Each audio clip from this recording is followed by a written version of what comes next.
আপনাকে কে ফতোয়া দিয়েছে যে বাচ্চা কথা বললে আপনার নামাজের ক্ষতি হয়? কোন মুফতি সাহেবের ফতোয়ার ভিত্তিতে বাচ্চাকে আপনি মসজিদ থেকে বের করলেন? কার অনুমতিতে বাচ্চাকে মসজিদ থেকে বের করলেন? কিয়ামতের মাঠে জবাব দেওয়া লাগবে।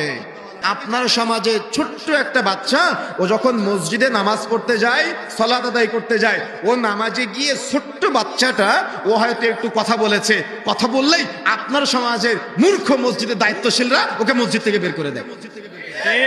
আমি জানি না আপনার এলাকায় আছে কিনা, তবে আমাদের খুলনা সাতক্ষীরাতে আমরা বহু দেখেছি। আমি যতবার সৌদি আরব সফরে গিয়েছি, মক্কা মদিনায় ছোট ছোট বাচ্চারা বড় বড় আলেম ওলামারা সালাত আদায় করে, দৌড়াদৌড়ি করে, কাতারের মাঝে দৌড়াদৌড়ি করে, কেউ কিচ্ছু বলে না। আর আপনার এলাকার ওই মসজিদের দায়িত্বশীল যে বেনামাজি, সে মসজিদের দায়িত্বশীল হয় কেন? টাকার পাওয়ারে। কথা বুঝেন নাই? ওর মাঝে তো দিন নাই।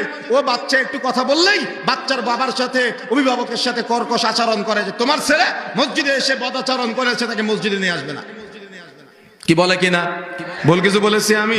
অথচ মনে রাখার চেষ্টা করবেন, রাসূলুল্লাহ সাল্লাল্লাহু আলাইহি ওয়াসাল্লাম বলেছে, মুরু আওলাদাকুম বিসসালাতি ওয়া হুম আবনাউ সাবঈ সিনিন। তোমাদের সন্তানদের বয়স যখন 7 বছর হবে, তখন তাদেরকে নামাজের প্রশিক্ষণ দাও, সালাতের প্রশিক্ষণ দাও।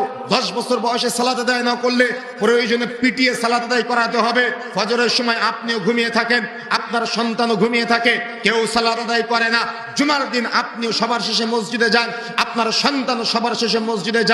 যাইতে একদিন আপনার ছেলেটা মসজিদে যায়, সমাজের মানুষের জ্ঞান না থাকার কারণে মসজিদে গিয়ে বাচ্চারা কথা বলার সাথে সাথে বাচ্চাকে মসজিদ থেকে বের করে দেয়।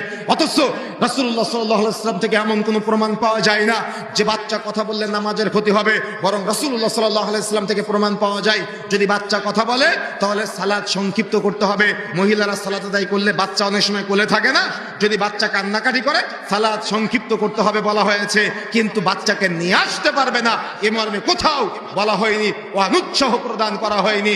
আপনি রাসূলের চেয়ে পরহেজগার হয়ে গেলেন।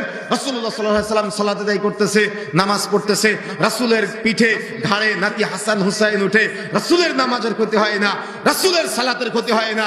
আপনি এত বড় পরহেজগার হয়ে গেলেন, রাসূলের চাইতে তাকওয়াশীল হয়ে গেলেন, রাসূলের চাইতে আল্লাহওয়ালা হয়ে গেলেন। আপনাকে কে মাসালা দিয়েছে যে বাচ্চা কথা বললে আপনার নামাজের ক্ষতি হয়?